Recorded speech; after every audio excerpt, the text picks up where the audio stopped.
Today on Public Eye News, Superior Con and Bike Week coming to NMU and power outages across the UP after last night's storm. Later in the show, Caleb Rydell has a look at our forecast on a snow-covered Friday. And Nate Belleville has news from NMU lacrosse to the Masters. I am Ross Ray. I'm Mason Wallace. Welcome to Public Eye News.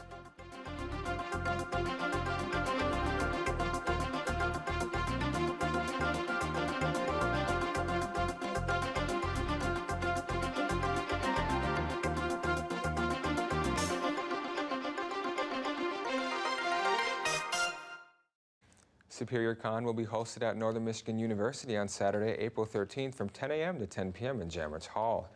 Superior Con is a free pop culture convention put on by organizations at NMU. It's recommended that anyone who likes video games, cosplay, cartoons, or anime to check out this free event. The event is open to the public and anyone under the age of 12 must be accompanied by an adult. And NMU will be hosting an inaugural Bike Week on campus during the week of April 22nd. Bike Week is aimed at promoting health, safety, and sustainability in a bike-friendly environment. Bike Week coordinator Ryan Watling said this week of events will demonstrate that biking isn't solely recreational, but that biking is also an accessible mode of transportation. The week will start off with a bike fair on Monday and a tune-up and group ride on Tuesday, and wraps up with a Bike to Campus Day on Wednesday. All university students and employees, along with the community members, are invited to participate in the free events. The UP's April winter storm has left thousands in Upper Michigan without power this morning. While many have regained power, many people, especially in eastern Upper Michigan, are still without power. A reported 1,368 people are without power, with some scattered throughout Wisconsin. Remember to report all downed power lines and unsafe conditions to your utility. And last Thursday was the opening of the K.I. Sawyer Blueprint for Safety Offices. This new facility, which is part of the Blueprint for Safety and Domestic Violence project, is to help combat high domestic violence crime in Braden Marquette. Women's Center for Sexual Assault Program Coordinator Michelle Fortino said, quote, "We can work with all survivors, men, women, and children of domestic and sexual violence. We can help with housing resources. We can help find any type of resource you need to get to a safe place," end quote. The new center will be staffed Monday through Friday from 9 a.m. to 5 p.m. The Michigan Department of Transportation is investing $274,000 to repair the US 2 bridge over the south branch of the Iron River. Beginning on April 16th, the project includes railing and guardrail repairs plus construction of new concrete slab approaches to the bridge. There will be one-lane alternating traffic with temporary traffic signals, and the work is estimated to be completed by August 30th. And on Monday morning, construction will begin on 2 Marquette roads. Starting at 7 a.m., 3rd Street between Baraga Avenue and Rock Street will be closed to through traffic for the first of a 2-phase project. Altamont Street between McMillan Street and Bloom-Huber Avenue will also be closed for the first phase of reconstruction. Each phase is expected to last 4 weeks, and the public is advised to use caution when traveling through these areas and to please be alert for the construction. And stay tuned. After the break, we'll have your national and international news. Joseph Pulitzer, he led the fight for a free press. A journal that will battle for the people, that will expose all fraud and sham. Here comes Pulitzer saying news is really about what happens to ordinary people. Pulitzer helped convince Americans that they had to become a nation of newspaper readers. As a journalist and publisher, he was the voice of the people. It was a world of print, and the master of that world was Pulitzer. Look for Joseph Pulitzer on American Masters. Tonight at 9 on Public TV 13. And welcome back. Earlier today, President Donald Trump tweeted that he's giving strong considerations to placing illegal immigrants in sanctuary cities only, after the White House said the option is no longer under consideration. Sanctuary cities are places where authorities don't work with immigration and customs enforcement to find illegal immigrants. The plan was negatively received by critics as an effort to use migrants as pawns against political opponents. And Michigan State University is once again the center of a sexual assault controversy. With more from East Lansing, here's Ashley Graham. And I am here today because I want you to understand the damage that this does to a person. MSU student Bailey Kowalski has been struggling since her freshman year at MSU, when she says 3 members of the Spartan basketball team raped her. A friend led her to the school counseling center a week later, hoping they would help her. At the time I needed help most, I went to the Michigan State Counseling Center, where I was told during freshman orientation that I would find support. But instead of giving her guidance or resources, Kowalski says staff members told her not to make a police report or get tested for STDs. She says they didn't make her aware of her Title IX rights. Instead, I was intimidated, and I was told that I was going to be swimming with some really big fish. I'll never forget that phrase and the immediate feeling of despair and isolation. Kowalski says it took a toll on her mental health and her family. She filed a lawsuit against MSU in 2018, but didn't give her name or the names of the men who assaulted her. But today, she says she is done being Jane Doe.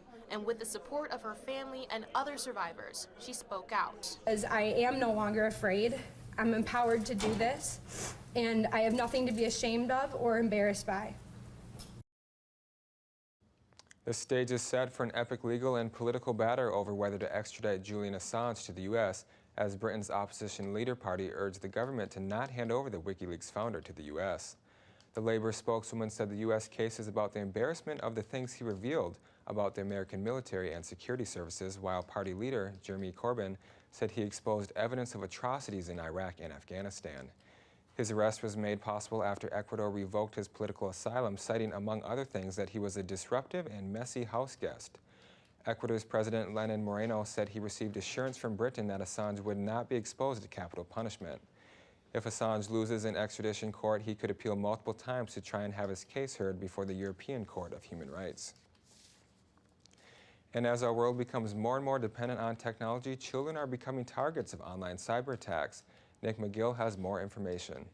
We are seeing an increase year over year, even quarter over quarter, of those predators that are trying to extort the children. Captain Chuck Cohen with the Internet Crimes Against Children's Task Force says in 2018, his task force saw more cyber tips than any other previous year.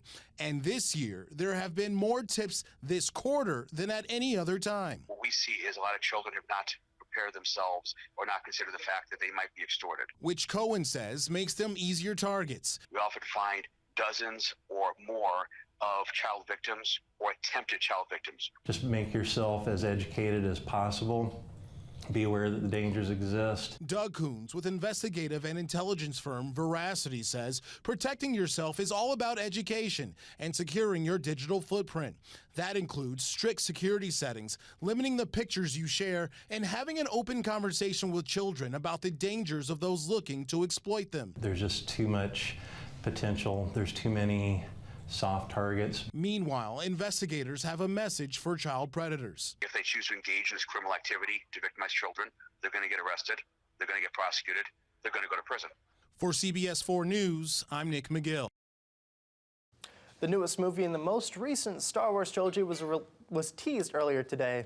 This short teaser revealed the title to the final chapter will be Star Wars: The Rise of the Skywalker. The voice of Mark Hamill's Luke Skywalker provided narration for the teaser, along with glimpses for the return of Billy D. Williams' Lando Calrissian and Carrie Fisher's Leia Organa. The trailer ends with the laughter of the villain, Emperor Palpatine, from the original and prequel trilogies. And after the break, we'll be back with your weather and sports. Stay tuned.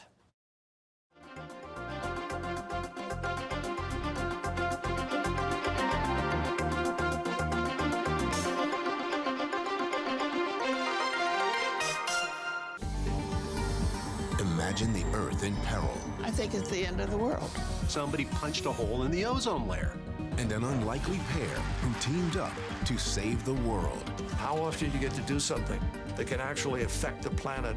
See how science and government united to avert catastrophe. It is life itself that we must battle to preserve. Ozone Hole, how we save the planet. Sunday afternoon at 3 on Public TV 13. Hi, welcome back. I'm Caleb Rydell, going to be taking you through your weather for today. As you can see behind me on the NMU campus, we had a bit of snow last night, and it came down, and then rain followed. So you're going to be wanting to watch out on those roads. It's a little slippery right now, and especially if it freezes over, you're going to be looking at potential danger out there. Right now we have a cloudy current conditions, temperature of 40 degrees, winds out of the south-southwest at 13 miles per hour, and a barometric pressure of 29.48 inches and rising. Taking a look tonight, we're going to see partly cloudy out there with a low of 33 degrees and winds out of the southwest at 15 miles per hour. Taking a look tomorrow, we're going to see more clouds sticking around with a high of 38 and winds out of the west-northwest at 13 miles per hour. Taking a look across the UP, we're going to see, well, you guessed it, a bunch of clouds still. We're going to start over in Sault Ste. Marie with 37 degrees, 38 in Manistee, Escanaba with 38 as well, down in Menominee with 39. Taking a look at the western half of the UP, 36 in Iron Mountain, Ironwood with 37, up at the QAnon Houghton also with 37, and back here in Marquette, 40 degrees and cloudy. Let's take a look at your week ahead. Now on Sunday, we're looking at a high of 38 degrees with a low of 29 and some clouds out there. Monday with a high of 43, low of 35 and partly cloudy. Tuesday with a high of 49 and a low of 36 and partly cloudy out there. Well, Nate, the weekend we're going to get a little bit higher in temperatures, but it's still not looking like outdoor weather. But I hear you got some outdoor sports for me. One of the most prestigious events are happening this weekend, Caleb. Yesterday began the much-anticipated golf tournament of the year with the 2019 Masters Tournament in Augusta, Georgia. After the first day on the greens, USA's Brooks Koepka and Bryce DeChambeau were tied on top of the leaderboard, shooting for a score of 5 under. Following up in third, also from the USA, was Phil Mickelson. The favorites for winning the prestigious green jacket are Rory McIlroy and 4-time winner Tiger Woods. The tournament will last through this Sunday. MSU women's lacrosse team tonight start a road conference weekend stint as they visit the Grand Valley State University and Davenport University. Even though the Wildcats lost 2 days ago, 20-11 against Concordia's St. Paul University, one player made history during the game.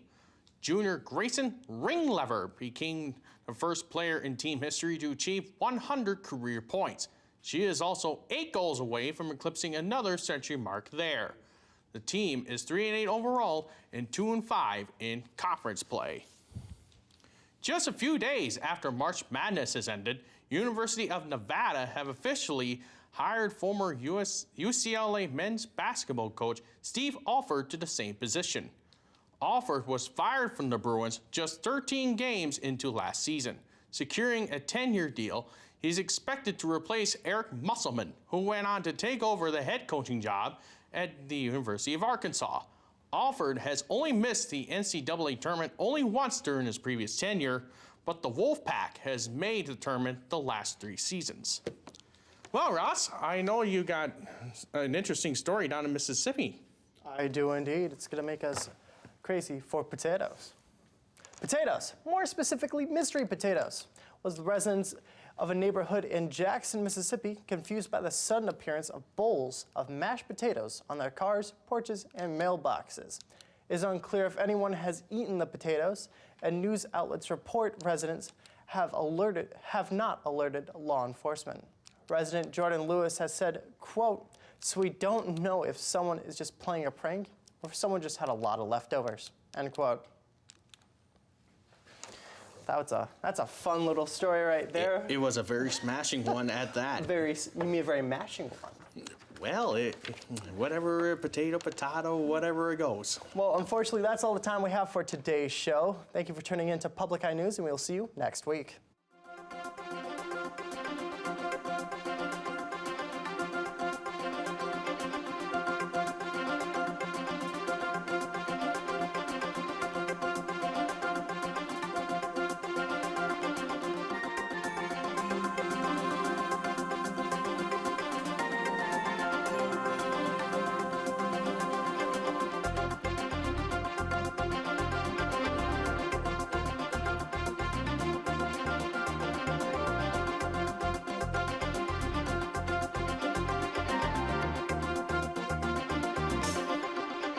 The preceding program was produced in studios located in the Edgar L. Hardin Learning Resources Center by WNMU-TV, Northern Michigan University Public Television.